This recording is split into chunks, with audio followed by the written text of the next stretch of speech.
ನಿನ್ನೆ crab walk ಕಲಿತ ಮೇಲೆ ಇವತ್ತು ನಾನು ಕಲ್ತಿದ್ದು ಯೋಗಾಸನದ ಸೂರ್ಯ ನಮಸ್ಕಾರ. ಸೂರ್ಯ ನಮಸ್ಕಾರ ಮಾಡೋದ್ರಿಂದ ಆಗೋ ಬೆನಿಫಿಟ್ಸ್ ಅಂದರೆ, ಮೊದಲನೇದು ಕ್ಯಾಲರಿ ಬರ್ನ್.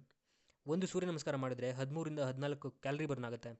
ಒಂದು ದಿನಕ್ಕೆ 10 ಸೂರ್ಯ ನಮಸ್ಕಾರ ಮಾಡಿದರೆ 130-140 ಕ್ಯಾಲರಿ ಬರ್ನ್ ಆಗುತ್ತೆ. ಇದರರ್ಥ ದಿನಕ್ಕೆ 2 ಕಿಲೋಮೀಟರ್ ರನ್ನಿಂಗ್ ಮಾಡಿ ಎಷ್ಟು ಕ್ಯಾಲರಿ ಬರ್ನ್ ಆಗುತ್ತೋ ಅಷ್ಟು ಕ್ಯಾಲರಿನ ಕೇವಲ 10 ಸೂರ್ಯ ನಮಸ್ಕಾರ ಮಾಡೋದ್ರಿಂದ ಬರ್ನ್ ಮಾಡ್ಬೋದು. ಇನ್ನೂ ಕೆಲವು ಬೆನಿಫಿಟ್ಸ್ ಅಂದರೆ, ಫುಲ್ ಬಾಡಿ ಸ್ಟ್ರೆಚ್ ಆಗುತ್ತೆ, ಫ್ಲೆಕ್ಸಿಬಿಲಿಟಿ ಇಂಪ್ರೂವ್ ಆಗುತ್ತೆ, ಮಸಲ್ ಸ್ಟ್ರೆಂತ್ನ ಜಾಸ್ತಿ ಮಾಡುತ್ತೆ, ಡೈಜೆಷನ್ಗೆ ಹೆಲ್ಪ್ ಮಾಡುತ್ತೆ, ವೆಯ್ಟ್ ಲಾಸ್ ಮಾಡೋದಕ್ಕೂ ಕೂಡ ಹೆಲ್ಪ್ ಮಾಡುತ್ತೆ, ಬ್ಲಡ್ ಸರ್ಕ್ಯುಲೇಷನ್ನ ಇಂಪ್ರೂವ್ ಮಾಡುತ್ತೆ. ಇನ್ನೂ ಸುಮಾರು ಬೆನಿಫಿಟ್ಸ್ ಇದೆ.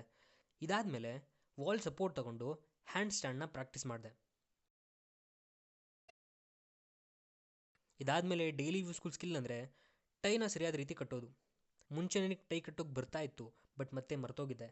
ಅದಕ್ಕೆ ಇವಾಗ ಕಲಿತು ಈ ರೀತಿ ಟೈ ಕಟ್ತಾ ಇದ್ದೀನಿ. ಇದಾಗಿತ್ತು ಇವತ್ತಿನ ನನ್ನ 2 ಸ್ಕಿಲ್ಸ್. ನಾನು ನಾಳೆ ನನ್ನ 2 ಸ್ಕಿಲ್ಸ್ ಜೊತೆ ಸಿಗ್ತೀನಿ. ಅಲ್ಲಿವರೆಗೂ ಟೇಕ್ ಕೇರ್. ಧನ್ಯವಾದಗಳು.